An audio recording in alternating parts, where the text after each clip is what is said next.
Em nome do Pai, do Filho e do Espírito Santo. Amém. Os filhos das trevas são mais astutos, mais prudentes do que os filhos da luz.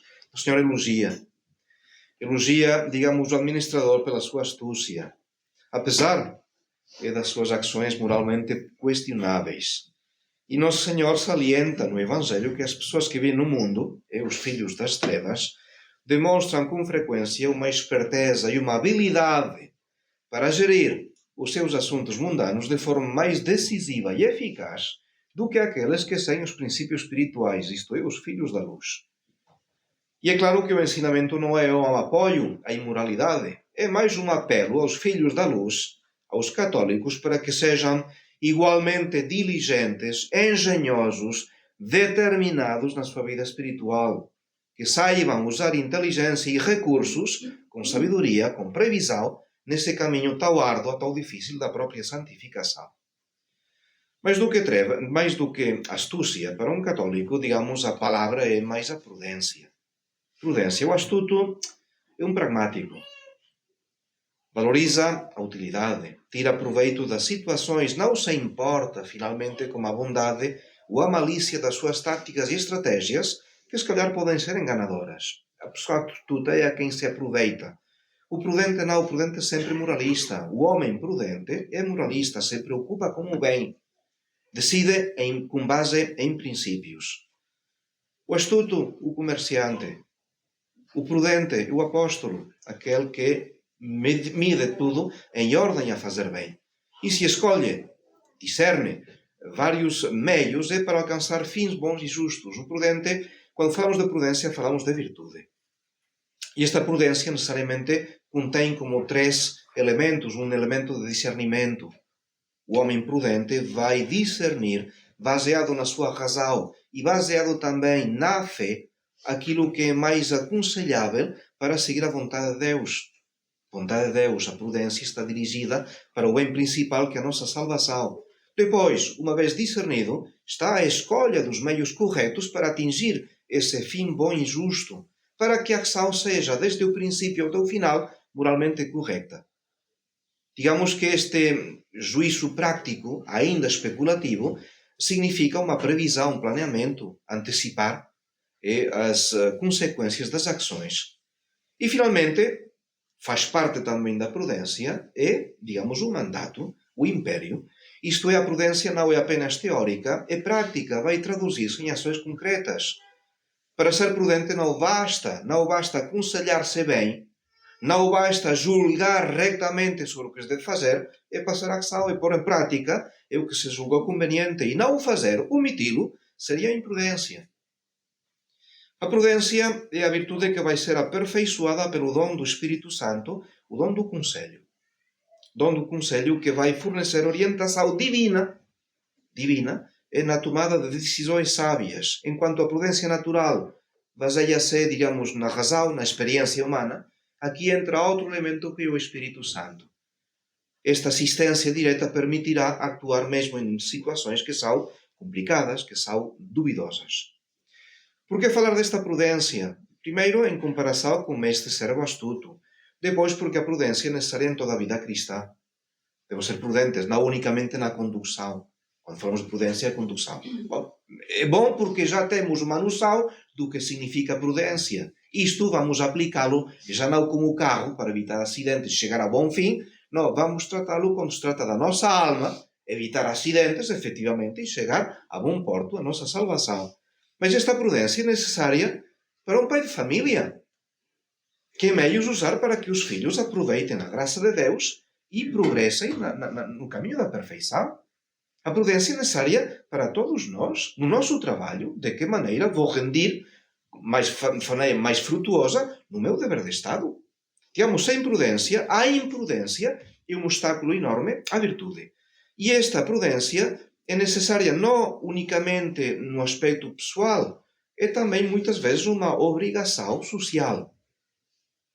Eu queria aplicar, digamos, esta necessidade de prudência do Dom Conselho precisamente às consagrações episcopais realizadas por Dom Marcelo Lefebvre no ano 88, que é um exemplo de prudência, um exemplo de sabedoria, houve discernimento, houve consideração, um juízo prático sobre como atuar, e houve uma decisão. Esta decisão, que tão contrária aparentemente à vontade de Roma, acaba por ser o bem para a Igreja toda. Acto de prudência. A fraternidade já celebrou mais de 50 anos de vida. E vemos que desde o ano 88, digamos, a fraternidade mais do que triplicou no número dos seus sacerdotes. De 200, no ano 88, passam a ser mais de 700. Significa isto que a fraternidade multiplicou os seus priorados, as suas capelas, as suas escolas. Multiplicou também as obras de piedade, de doutrina. Agora temos a internet, também a fraternidade está na internet. E graças a Deus, como dizer, aí encontramos milhares de textos, de gravações de vídeos que proporcionam uma formação cristã católica, o espírito da Igreja, uma compreensão também muito mais clara da situação atual da Igreja e também o papel providencial da fraternidade, o que ela desempenha sem tê-lo, diríamos, procurado ou pretendido. Dizia Monsenhor Lefebvre, na homilia das consagrações, para o Vaticano, a única verdade que existe atualmente é a verdade conciliar. O espírito do concílio, o espírito de Assis. Nas atuais autoridades romanas, vemos uma vontade firme de destruir a tradição e de fazer com que todos aceitem e regressem ao espírito do Vaticano II e a este espírito de Assis. E isto não podemos aceitar por nada deste mundo.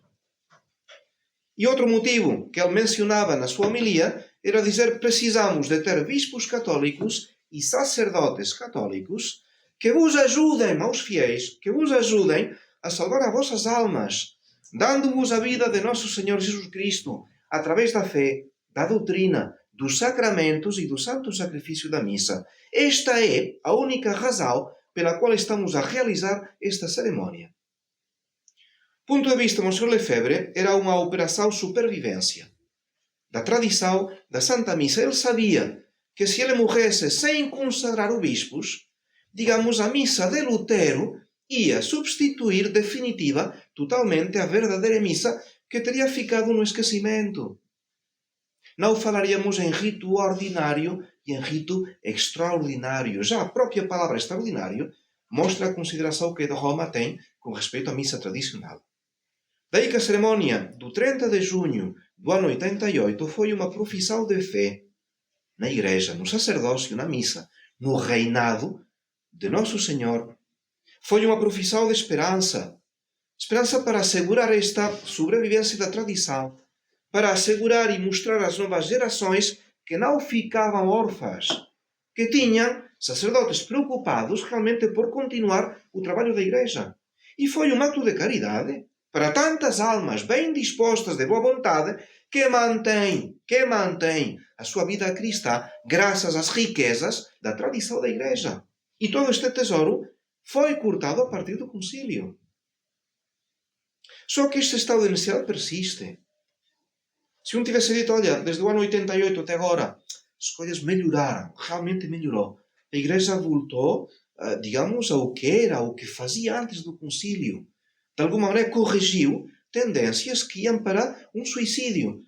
Não, mas estamos a ver que continuamos no mesmo. Mais de 50 anos depois do concílio, 60 anos depois do concílio, e o Papa Francisco, há 3 anos, ainda afirmava, Concílio Vaticano II, isto é magistério. O concílio é o magistério da Igreja. O magistério. Ou estás com a Igreja, e portanto segues o concílio, ou se não segues o concílio, ou interpretas a tua maneira como queres, não estás com a Igreja. Se não aceito o Concílio Vaticano II, liberdade religiosa, ecumenismo, colegialidade, então estou fora da Igreja. Quando o concílio era pastoral. Não quis obrigar ninguém. Não há definição dogmática sobre nada, porque o concílio, desde o princípio, diz nós não queremos impor novas doutrinas, não queremos fazer disto um ensino obrigatório para os fiéis. E agora o Papa diz o contrário. Quem não aceita o concílio está fora da Igreja. Em relação à missa tradicional, o Papa Francisco diz que é uma fonte de divisão na Igreja. Não a missa nova. Missa nova, com todos os escândalos, não é fonte de divisão. Cada um faz o que quer, mas não há problema. Não, o problema é a missa tradicional. Porque, digamos, vai acompanhado, os que desejam a missa tradicional, vai associado a uma rejeição mais ampla dos objetivos do Concílio Vaticano II. E com razão, claro, são incompatíveis. Missa nova é compatível com o Vaticano II, mas é incompatível com todo o passado, com a missa tradicional. E então dizia que a missa tradicional era usada ideologicamente para andar para trás. E dizia, o atraso, a reação contra o moderno, é uma doença nostálgica. Doentes nostálgicos somos todos nós. Doentes nostálgicos, isto é, doentes, não temos equilíbrio na nossa saúde, porque temos nostalgia daquilo que se fazia antes. Esta é a consideração para o Papa, a única forma da lei da oração, a lex orandi, a única, não, nem sequer a predominante, a principal, não, a única é a missa pós-conciliar. Continua e persiste este estado de necessidade, porque mesmo que nós vejamos alguns bispos, alguns cardinais, que têm falado, têm manifestado a sua, a sua moléstia diante diante dos actos inéditos do Papa, mesmo assim, estes cardinais, estes obispos, permanecem, infelizmente, mudos sobre a nocividade da Santa Missa, da Missa Nova, e mudos diante do escândalo do ecumenismo ou a secularização dos Estados. Onde estão os bispos atuais que defendam a tradição, que formem santos sacerdotes nos seus seminários? Não existe. Mesmo se algum outro falou a queixar-se das novidades atuais, não. Pensemos que à medida que a crise se prolonga, olha, também o número dos lugares de cultos multiplica. E onde eu quero chegar é que, precisamente, a questão de novas consagrações episcopais acaba por fazer-se mais premente. Não esqueçamos que os obispos consagrados no ano 88 eram jovens na altura, já passarão 36 anos. E ao ritmo que eles têm de seguir, digamos, já chega à altura em que a fraternidade tem de pensar em novas consagrações episcopais. E o superior-geral já diz, olha, que os sacerdotes falem nisso, preparem as almas. Preparem os fiéis, porque, digamos, mesmo que seja, digamos, proposto a Roma, o mais provável é que Roma não aceite.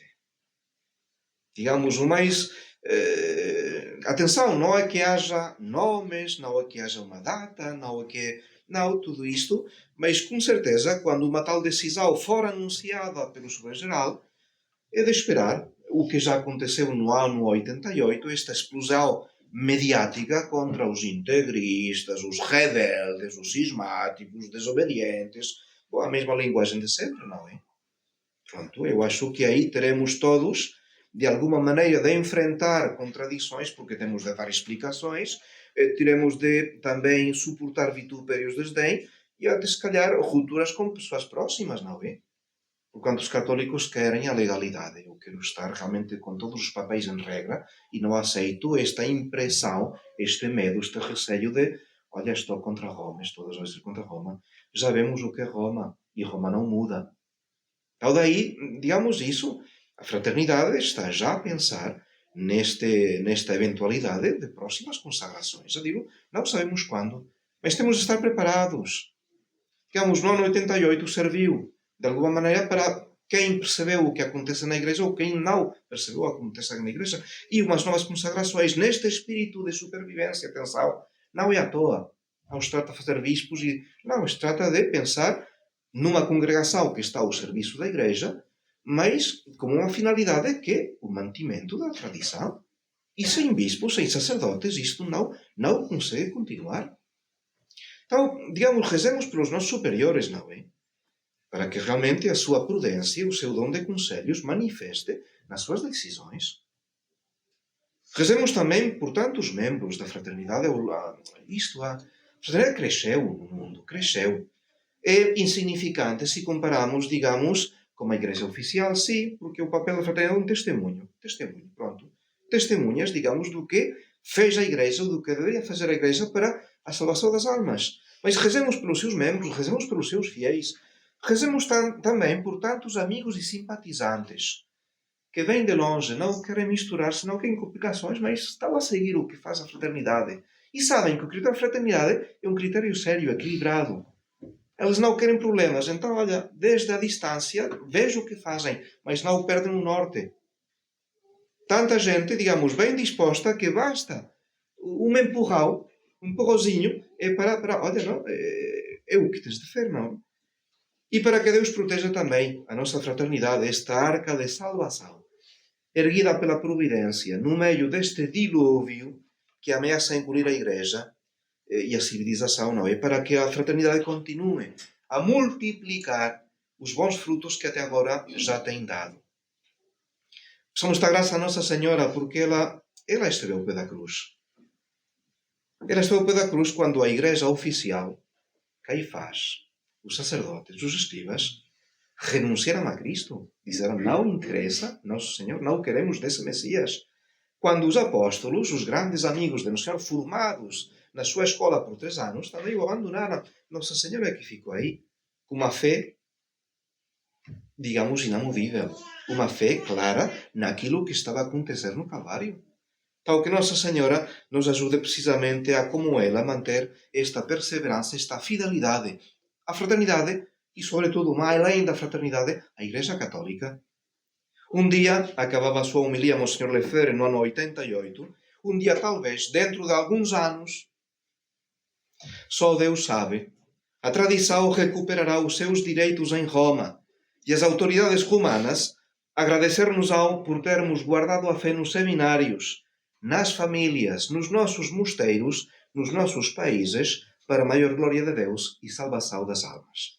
Em nome do Pai, do Filho e do Espírito Santo. Amém.